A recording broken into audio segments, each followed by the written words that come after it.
Hi, welcome to The Witch in the Woods, and today, as I sit here sweating, I am going to talk about lammas.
So, Lammas or Lughnasadh is the first harvest festival, and it's held around about the 1st of August.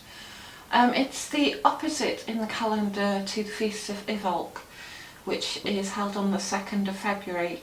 So if you're in the southern hemisphere, you could celebrate in February instead. It celebrates the first season of gathering in the harvest, and particularly the hay harvest and the wheat harvest.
It lies halfway between Litha and Maybon.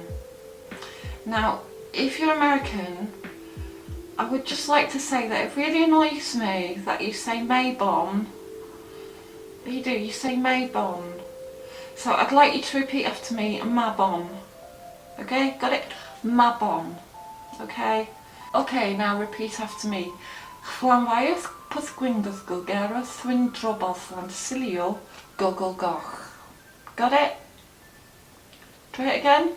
Clonfaidd bysgwyngodd gogeras swyn trobas lansilio gogogoch. And now go and ask a Welsh person how you say that. So, okay, there's a little Welsh lesson, which I always up all night learning. But anyway, yes, I would say Maybon.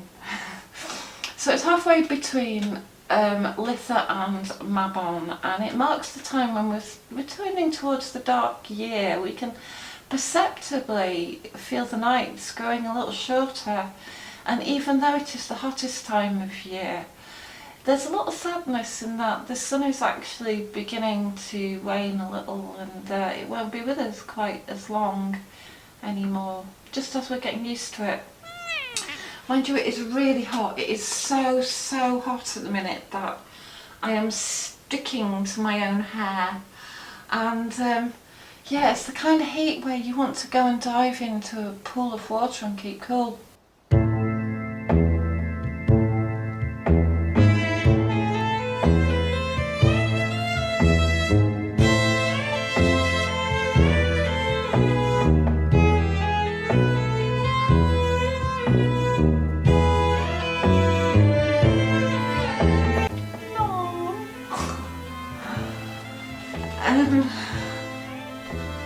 That is so cute. I was waiting for little Froggy. It was very friendly, Froggy. It came right up to me. I've not seen it since. It's a shame, but sometimes I wish I was the size of a frog. I really do. So back to Lammas. I have a coffee. We make for this coffee. I'm baking bread downstairs.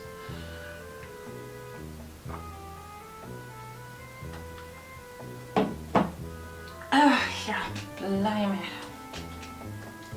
Clonfaidd bysgwyngodd gogeras swyn trobas lansilio gogogoch. Carrying on. So Lammas means loaf mass, and it is an Anglo-Saxon celebration. And even though we don't really know how they practiced or what they celebrated, we can kind of presume that it was some kind of holy sacrament of partaking in the first bread of the season. The loaf was taken into church to be blessed, and it would be the first loaf of bread made from the first cutting of wheat. It was bad luck to cut the wheat before Lammas, so this marks the beginning of the harvest season. The hay is cut around here, and from here on in, as the wheat ripens, it will slowly be gathered in and stored. So in Mass, the Christians partake of the blood and body of Christ in their holy sacrament. And at Lammas we could consider the bread our sacrament of partaking in the fruitfulness of the earth.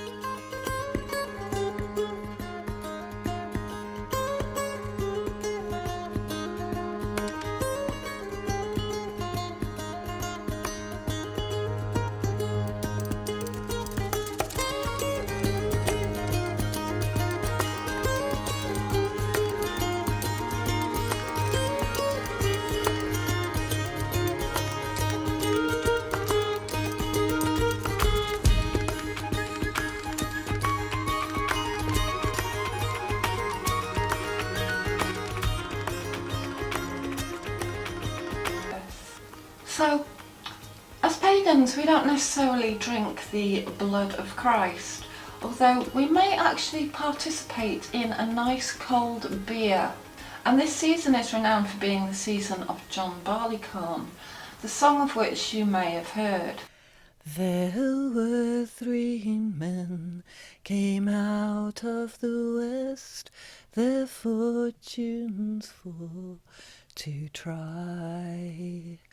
And these 3 men made a solemn vow, John Barleycorn must die.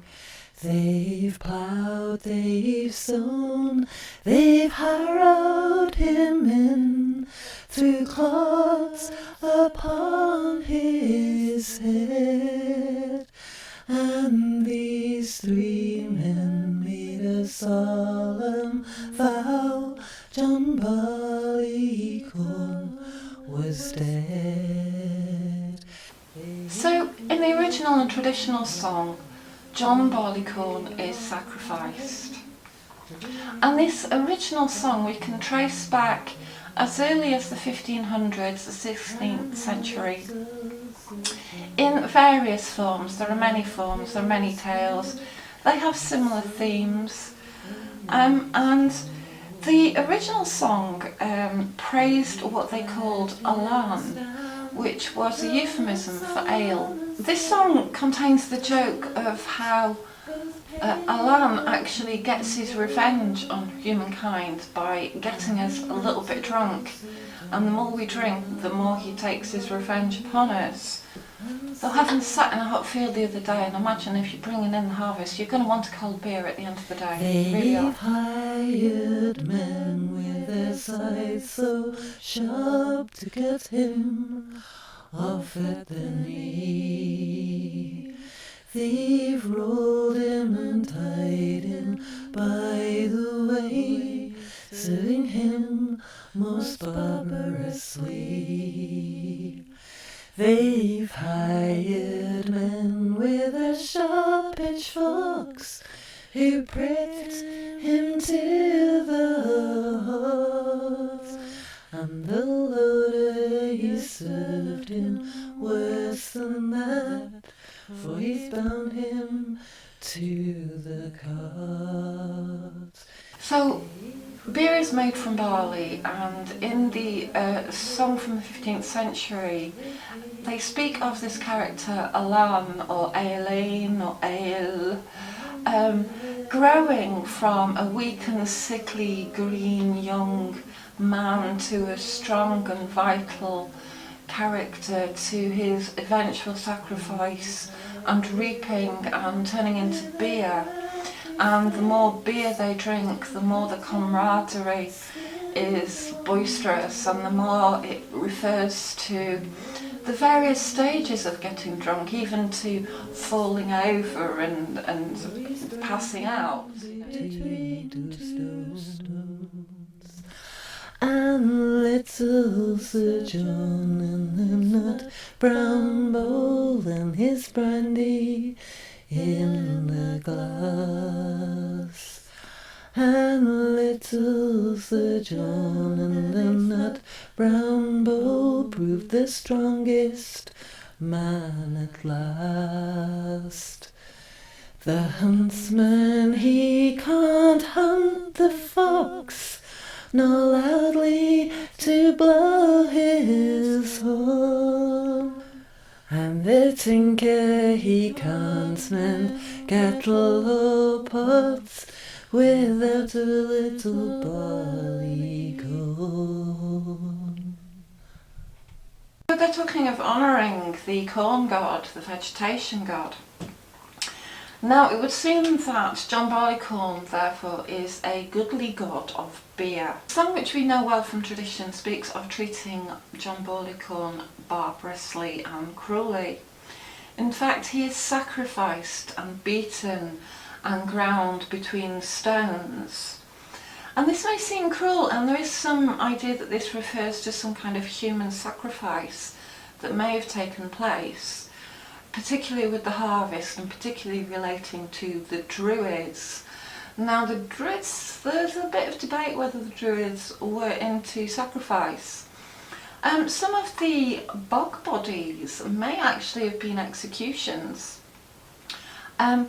There is some idea that if your body does not decay, then you cannot resurrect, you cannot be reborn.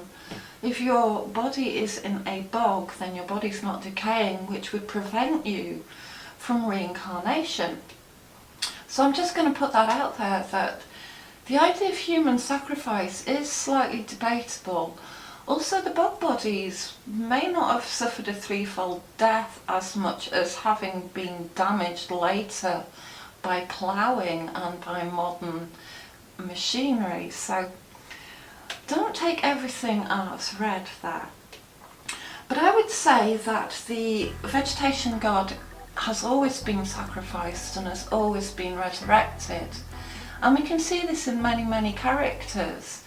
But simply the sympathetic magic of telling the tale is very often enough to reenact the drama of the vegetation god's death and resurrection. So I would say that John Barleycorn was in fact just a metaphysical tale, a metaphysical personage who was not particularly any sacrificed king or any sacrificed member of the community, but simply an allegorical person. So likewise, the goddesses of Lammas are Demeter and Persephone and Ceres. And as we know, Persephone has to return from the underworld to bring fertility back to the land. We could see that when she is sacrificed and killed and goes to the underworld, it is the planting of seeds for the next season, for the next crop. These sacrifices were never necessarily played out physically, they were just metaphorical stories.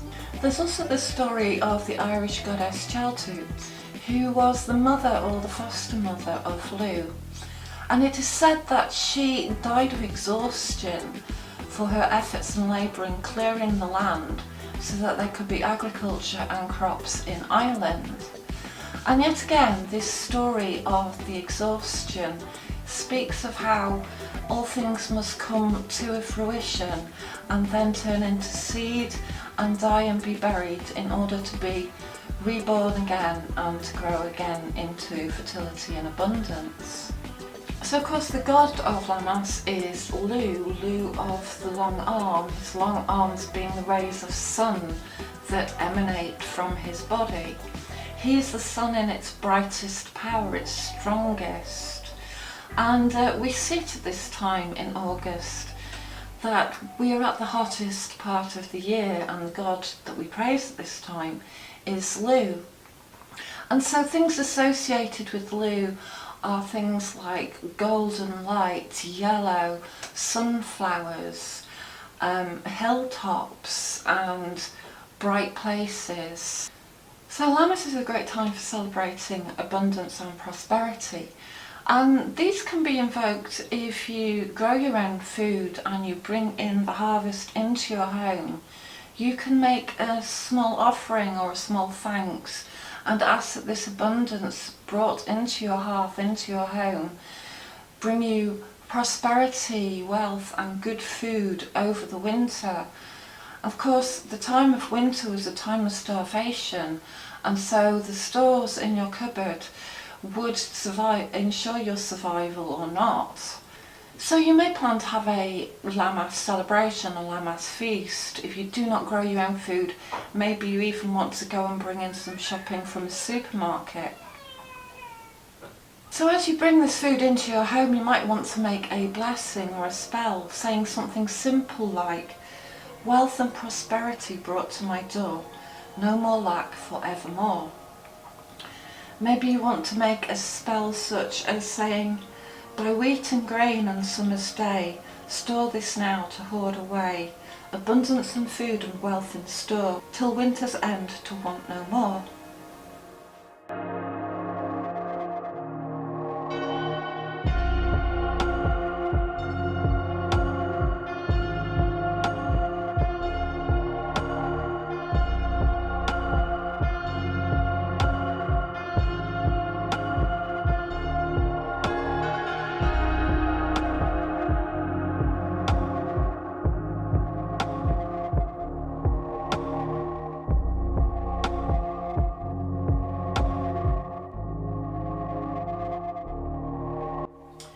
And my own personal choice of spell that I'm going to be doing this year is to use baking and wheat and bread. So I'm going to bake a loaf of bread, and as you bake this bread you might want to put a symbol on it or even write on it invisibly with water or milk on the top of the bread some kind of spell that you would like bringing into your life, some blessing. And as you bake this bread you can say a spell such as, "Lammas bread feed us well through winter and beyond with this spell."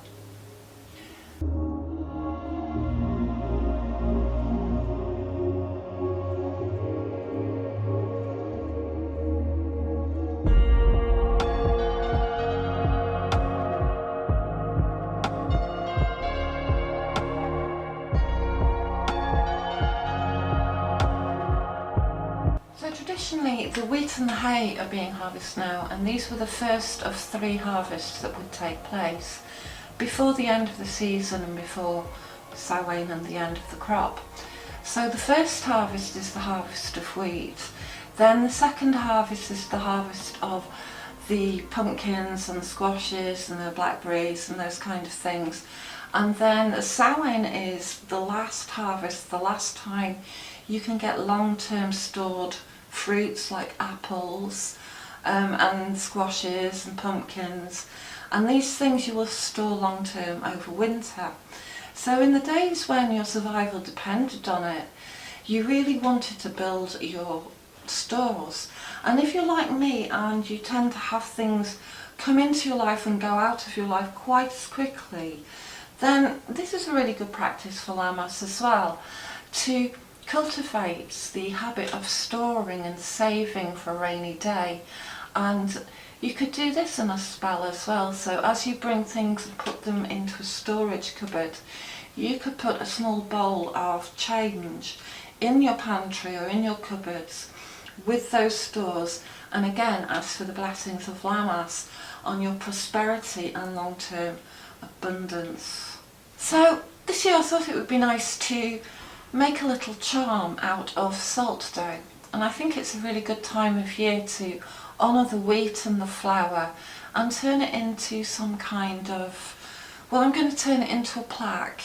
And what I want to make my plaque out of is a pentagram shape, and I was thinking of using the stalks of corn to form a pentagram, and I'm going to hang this in my kitchen.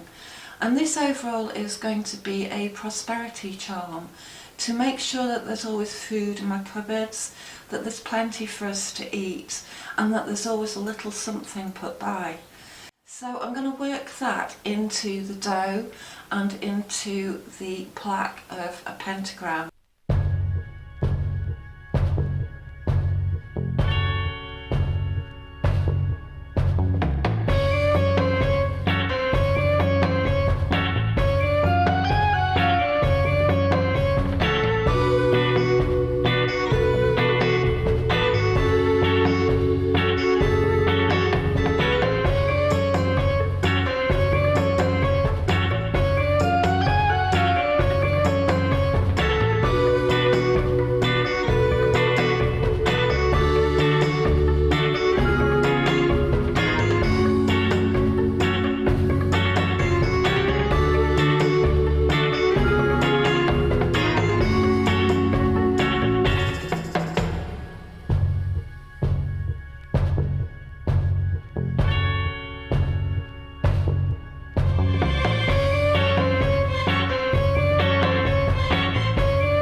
And then as I hang it there, it will be a constant reminder to me to always look after my abundance, my prosperity and my supplies for the future. So that's it, thank you. I hope you found something of use there and gave you some ideas of how to celebrate Lammas and what to make this season about. If you did like this, then please hit the like button and subscribe if you haven't subscribed already. Thank you for all my subscribers, and thanks for all your comments and your support. And yeah, it's lovely that you're here, and I hope to speak to you all again soon. Thanks, bye. So I love this. I mean, wow. Don't we all want one of these? I mean, there's so many jaunty ways you can wear it as well. Oh yeah. I know. It's really good for hiding your messy hair. Look at that. That's a bit midsummer, isn't it? Gorgeous. Gorgeous, gorgeous. I'm going to run around being Persephone in the fields now. Tra la la la la.